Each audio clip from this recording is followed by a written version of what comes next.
Hello everyone, welcome to this lecture of the course UPF Power Away Design and Verification. And in this particular lecture, we will be talking about RTL behavioral modeling versus a UPF modeling, and we will try to see what's the difference between the normal RTL simulations which are run and the UPF power aware simulations which are run.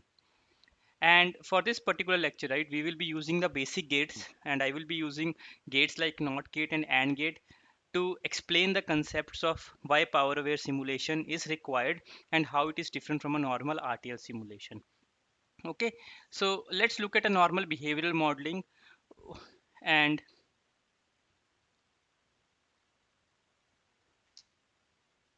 or in other words, right, all this behavior modeling, how is the modeling done for RTL simulation?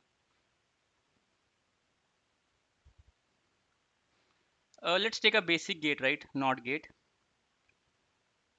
with the input A and output X, and let's assume there is a AND gate, put X and B and the output Y. As per the behavioral model or RTL simulation, X will be equal to not of A, Y will be equal to X and B, right? And what would happen on a normal simulator is, depending upon the value changes of A, X would be reflecting those values. It's like a combinational logic. We have talked extensively about these gates in one of my courses called Digital Electronics and Circuits. You can refer to that course for more details on how behavioral modeling is done and how X is equal to not of A. Any change on A is reflected on X, right? So this is a behavioral modeling where Y will be equal to and of X and B. What happens, right? Now let's try to go to a circuit level and try to see how this NOT gate would be modeled or implemented using a CMOS circuit, right? This is again something which I explained in detail in the course Digital Electronics and Circuits. You could refer to that course for details on how a NOT gate is implemented using a CMOS design. But just to capture the basics over here, right? If we are trying to implement a NOT gate using a CMOS logic, we have PMOS at the top, NMOS at the bottom. Then we will have a voltage supply, which is a high voltage. Let's call it VDD. Then we have a port, let's call it VSS, which is nothing but a ground port. This is V out, this is V in, right? We say that this is a circuit of a NOT gate where, depending upon the value of V in, V out values would change. If it is 0, V out is 1. If V is in 1, V out is 0. And the normal, this would be in like in accordance with the operation of the CMOS circuit, where V in is equal to 1. This will act like an open circuit, and this ground logic will reach this V out. Similarly, when V in is equal to 0, this particular circuit would act like an open circuit, and VDD will flow over here with some threshold voltage loss. So, and since it's like a course on digital electronics, we're talking about digital logic 0 and 1. A high voltage we will be considering as 1, right? So 1 is nothing but VDD minus V threshold, and let's assume it's a high level voltage value. Now, if this is a NOT gate in a CMOS technology, and let's assume that we are implementing, the tech node is using the CMOS circuit to implement this NOT gate, which is which has been implemented using behavioral modeling, right? What would happen in this particular case? V out is nothing but this corresponds to X, and V in corresponds to a value A, right? However, in this NOT gate, right, we are not at all considering this voltage levels, VSS port and VDD port. Correct. This is because in RTL simulation, whenever we do a behavioral modeling and we run RTL simulation, it is intrinsically assumed that this particular NOT gate or AND gate or any cone of logic would be getting a voltage supply value properly, which would mean that the intrinsic assumption is VSS port would be grounded and VDD port will be connected to a relevant voltage level. However, this assumption might not be true always, right? What if VDD is not connected properly?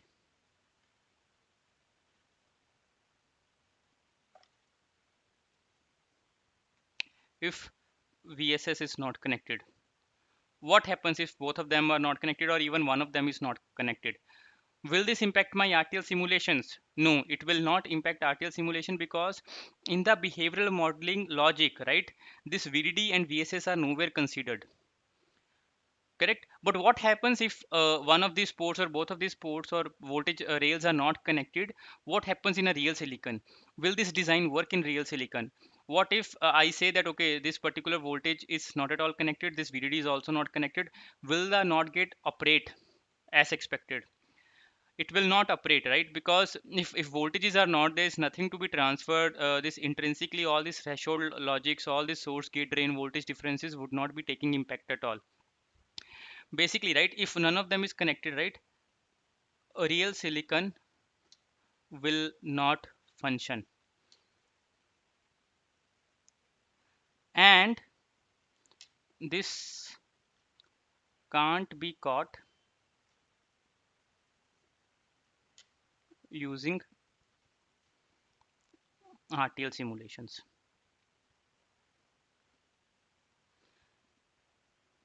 Is this clear?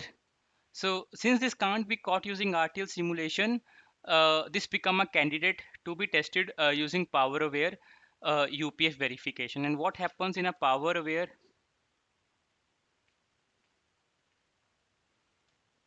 verification or power aware UPF verification or power aware verification using UPF? The NOT gate would be treated something like this,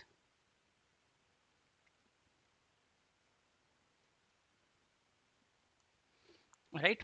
And basically whenever this functional logical implementation will be done, right, so X would be equal to not of A if and only if VSS is connected to 0 volt, which is grounded, and BDD is connected to high voltage, let's assume say 3 volt, right? If any of them is missing, right, if a VSS is not grounded or this connection is open or VDD connection is open, X would be equal to undeterministic value.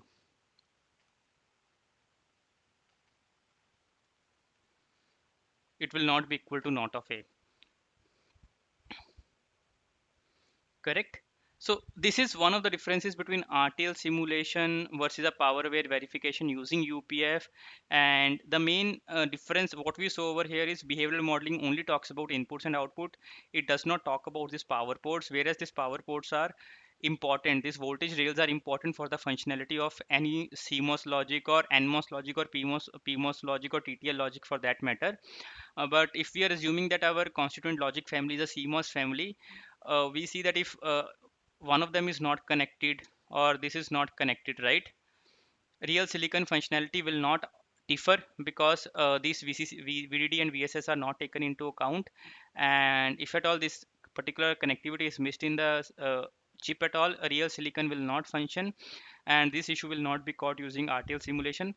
That's why we do something like a power aware verification using UPF, where this VSS and VDD, a supply to this VSS and VDD becomes important because your output X will only be equal to not of A, because this is a NOT gate, if and only if your ground port is connected, which is 0 volt, and your VDD which is connected to high volt, let's assume it's the 3 volt value. If none, if one of this is not met, right, if both of them or one of them is not met, the output will be an undeterministic value. Is this clear? Right. And now let's move to a different concept of, this is one of the reasons why RTL simulation cannot catch multiple issues, this particular kind of issue, and why power aware verification using UPF is necessary. Now let's look at one more example, right? Let's assume we have a AND gate over here with input A, input B, and there's an output C which is fed into a NOT gate. It's an output D. This is C, right? Let's assume both of the VSS ports are grounded. This is also the VSS port of the NOT gate is grounded. Let's assume this VDD is getting connected to a voltage, say V1. This VDD is getting connected to a voltage, say V2, right? What happens in RTL simulation? In RTL sim, The functionality would be C is equal to A and B, D will be equal to not of C, and this will be independent of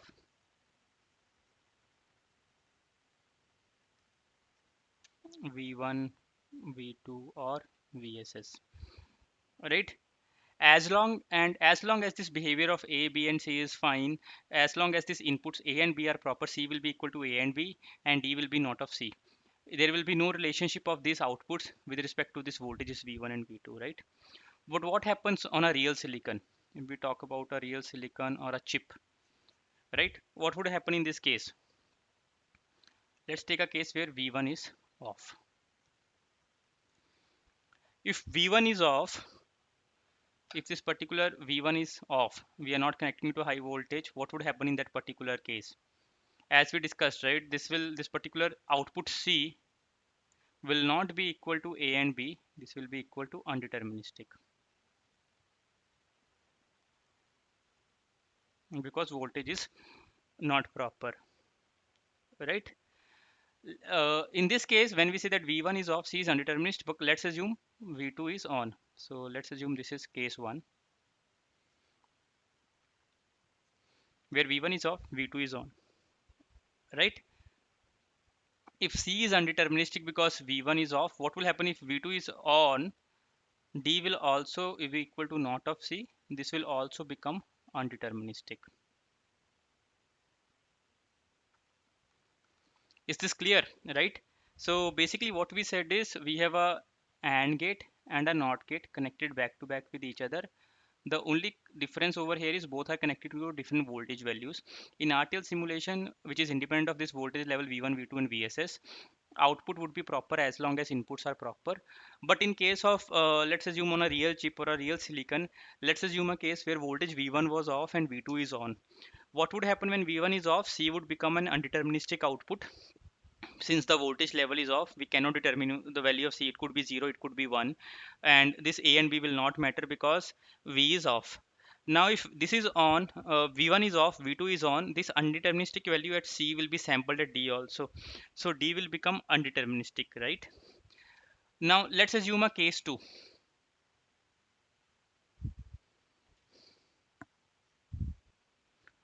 V1 is on, V2 is off. If V1 is on, this is grounded, C will be equal to A and B, but D will be equal to not of C. But since this is off, right, this will make D as undeterministic, right? Even though C has a correct value, if someone is sampling value C over here, some other logic is sampling this value, that logic will get a correct value, but the value of D will be undeterministic because V is off. Now let's assume case 3. V1 is off, V2 is off. In such a case, what will happen? C and D are both undeterministic,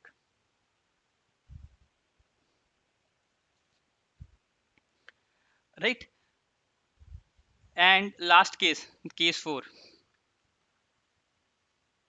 What happen when V1 is on, V2 is on?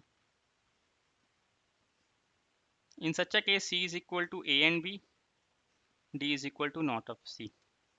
This is nothing but equivalent to a RTL sim case, right? So here what we have seen is RTL simulation is nothing but it's like a behavior of real silicon only when both the voltages V1 and V2 are on. Whereas there are other valid scenarios where V1 and V2 could be any value. They could be unconnected or they could be off. One voltage could be off, another could be on, right? But our RTL simulation will not be able to capture these three cases which are mentioned over here because they are independent of V1, V2 and ground values, right? So if we rely only on RTL simulation, we end up missing these three cases, case 1, case 2 and case 3. RTL simulation will only be able to model this case 4 where V1 and V2 are both on, right? And that's why we need power aware UPF verification, because in power aware UPF sim or verification we will be able to model all the cases 1 to 4. Specifically, we will be interested in cases 1 to 3, right? So this is one of the differences between RTL simulation, what RTL simulation misses out and what power aware UPF simulation would be able to capture. We will be able to verify what happens to a scenarios where one voltage is on, one is off, another and a different relationship depending upon the truth table or power state table. We will be discussing what is a power state table, and we will be discussing different behaviors as well, right? And this v1 being off, v2 being off could be because of multiple reason. When I say multiple reason, the design could be a multi-well design. When we say multi-well design, it means that our design can have different blocks running at a different voltages, and that voltages might be decided based upon architecture of the design, because few portions of the design might be running on a low frequency, few portions might be required to run on a higher frequencies. And this and other thing is like there could be different power saving techniques when a block of design might be shut off when it's not at all required, right? That could lead to v1 being off. Or there could be cases where voltage connectivity is not proper, so v1 and v2 will act like a open circuit, and if they are open circuit, basically this will be as good as undeterministic voltage input, which would lead to undeterministic outputs, right? And now let's do some considerations, right? Let's look at few.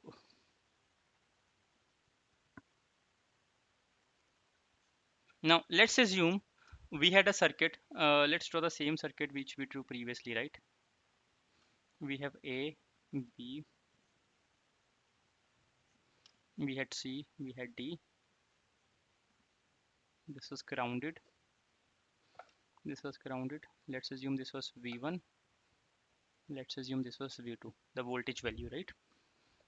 Now we have already discussed the case where V1 is equal to V2, right? Or both of them are on is something which we discussed. But in, let's assume if V1 is equal to V2, right? Both are running on the same voltage. What would happen in such a case? If V1 is equal to V2 and V1 is on, D would be equal to naught of A and B, right? That's like a normal behavior. But if V1 is off, right? This is something which we discussed already. If V1 is equal to V2 and V1 is off, D would be equal to undeterministic value, correct? Now let's assume case 2 where V1 is not equal to V2. If V1 is not equal to V2, what all possible combinations of relationship between V1 and V2 are possible? V1 both could be on, there could be on off on, and off. So two voltages, number of possible combinations are 2 raised to power 2 as per the discussion we had in digital electronics and circuit courses. And so the combination would be 2 raised to power 2, 4 possible combinations are there, right? Now what happens in such a case? Now let's assume V1 is not equal to V2. What happens when V1 is not equal to V2? If a logic C is getting input, let's assume, okay, just for the sake of assumption, right, and for sake of this problem, let's assume V1 was operating at 1 volt and V2 is like 0.5 volt, right? And let's assume that noise margins are such that anything greater than zero point 0.4 volt is considered a logic level 1 over here. Anything less than zero point 0.3 volt is considered a logic level 0. Similarly, let's assume here anything greater than 0.35 is considered as 1. Anything less than zero point 0.2 is considered as a logic level 0 for a digital logic, right? This is basically I'm entering into the concept of noise margin again, and noise margin is something which falls under the consideration of digital electronics and circuits course. But just to explain and understand the functionality over here, right? Let's assume V1 is zero point 0.1 volt and V2 is zero point 0.5 volt, and the tech node and noise margins are such that anything greater than zero point 0.4 volt will be considered as a logic level 1 for this particular gate. Anything less than zero point 0.3 will be considered as 0. Similarly over here. Now what happens? Let's assume a case where both are on, right? If V1 and V2 both are on, let's assume a logic level is having a value 0.4. right? So let's not assume point 0.4. Let's assume a logic level is having a value. Let's change a little bit over here, right? Let's assume that anything greater than 0.25 is 1, anything less than 0.2 is 1. So let's assume that a value on a value logic level 1 was having a 0 to 0.4 volt value over here, right? If we directly and if it was like a 0.25 value, or let's assume it was like a 0.26 or zero point 0.3 or anything like greater than 0.25 but less than 0.4, correct? Or 0.3 volt. So let's assume a voltage value at V1 was a value of 0.26. This would have been treated as a logic level 1 in V1, right? In V1, anything, sorry, it would be treated as a logic level 0 in V1, because we saw that any voltage less than zero point 0.3 would be treated as a logic level 0. Now, if this logic, which is like 0.26 volt, transfers over to V2 as 0.26 volt, what it would be treated in a V2 logic, right? Anything greater than 0.25 volt is treated as a logic level 1. So this will be treated as 1. So okay, so what I'm trying to explain over here is, let's assume both the voltages are on, V1 is on, V2 is on, and the logic level, a value of 1, which was having a voltage, the signal strength was, let's assume 0.26 volt. If the signal strength is 0.26 volt, it will be treated as a logic level 0 in my first power domain, or in this particular domain where V1 is sitting. Whereas for V2, for the second gate, a value of 0.26, if it crosses over to D, it will be treated as a logic level 0. Logic level 1, because anything greater than 0.25 is treated as 1. So value of C, which was 0 in V1, when it enters into V2, it is getting converted to 1, which is not a correct thing. And which basically tells me to explain a concept of level shifting logic. When both the voltage levels are not proper, what we need to have is, we need to have a level shifter in place, where if at all we are going from a high voltage value to a low voltage value, what we should do is, we should appropriately downshift this voltage value,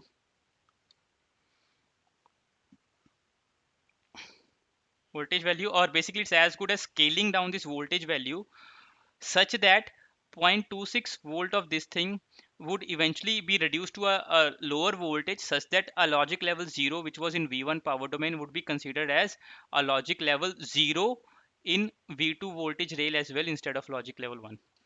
So that's why what we need a device called level shifter, right?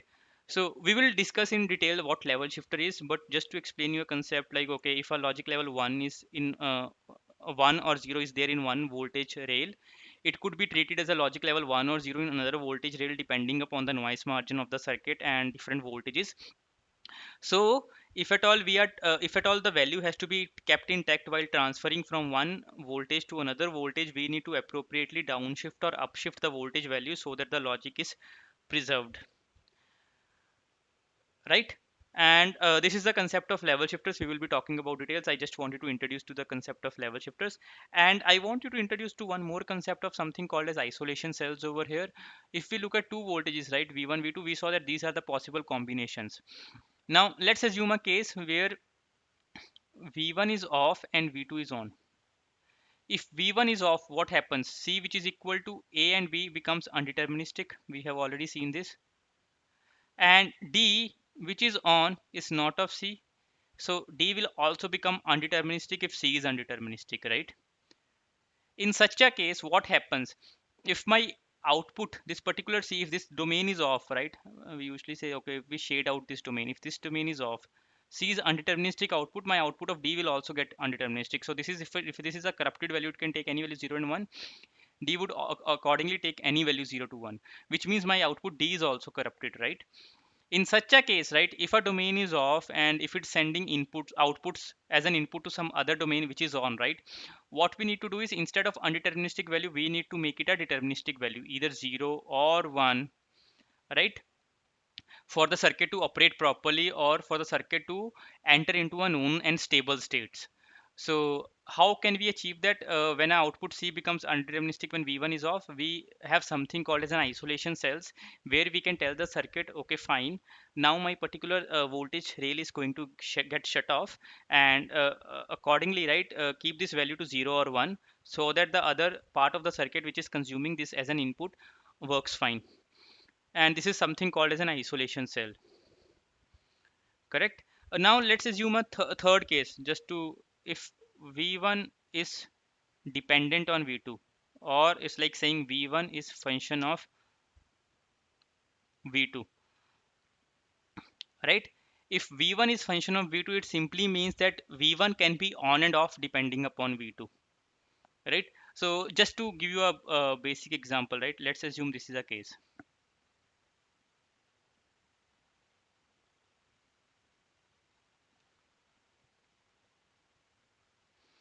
Here V1 will be equal to naught of En and V. Whenever En is 1, V1, if En is equal to 1, V1 is equal to V2. If En is equal to 0, V1 is off because it's 0. Yes, this is a concept of power switches. I just wanted to introduce the term of power switches, and this is something which we will see in this course further as well. And then we will see supply nets, supply ports, and connect supply nets and connect supply ports as well. I hope this basic difference and comparison of RTL simulation versus UPF power aware simulation is clear, and this basic concept of what is a voltage rail like, and if what happens if two voltages are different, what all different combinations are possible, and a brief intro to concept of power switches, level shifters, and isolation cells are clear. Right, and just to this is just for the summarizing purpose, we just saw how RTL simulation works. It's just a behavioral modeling where output is not dependent upon the voltage values, and if any one of them or both of them are not connected, basically, and if that is not caught, real silicon will not function as expected, and this particular issue cannot be caught using RTL simulation. This could be caught using power aware verification using UPF, where output will be dependent upon input as well as the power ports as well. If any of the power ports is off or it's unconnected, the output would be undeterministic. Similarly, we saw a case, one more case, where power aware simulation comes into picture, and why it's important is we saw that we have two basic gates, AND gate and NOT gate, and both are running at different voltage levels, V1 and V2. We discussed what all possible combinations could be there. We discussed four cases where we saw that only one of the case where V1 is off and V1 is on and V2 is on, that's the only case which resembles RTL simulation, right? This particular case is the only case which resembles RTL simulation. uh, Remaining cases is something which RTL simulation cannot catch, and that's why we will need power aware UPF simulation, because there could be cases when if both the voltage levels are different, they could be having any relationship, both could be off, both could be on, or on and off and on and off. Depending upon this value C and D could become undeterministic. And then we discussed a concept like if these values are becoming undeterministic, right, if both the voltages are same and both the voltages are on, output would be not of A and B, which is same as RTL simulation. But if both of the voltages are off, output will be undeterministic. Similarly, if both the voltages are different, right, then we discussed a concept of noise margin, and we saw that we need to appropriately scale up the or scale down the voltage values so that the logic level is preserved and logic level does not get inverted. Then we also saw a case where when a signal feeds from a domain which is off to a domain which is on, or from a voltage level which is off to a voltage value which is on, output could be undeterministic. And to ensure that output stays deterministic value 0 or 1 and the system retains in a stable state or a deterministic state, we need to supply a value, a deterministic value 0 or 1, when a particular design logic or a particular voltage is switched off. So that is the concept of isolation cells. And we discussed one more basic function where these two voltages could be dependent upon each other or could be function of each other. And then we discussed a brief concept of power switches where like V1 could be equal to V2 only if enable is equal to 1, else if enable is 0, my V1 could be switched off. Hope you like this lecture. Stay tuned for more. Thank you.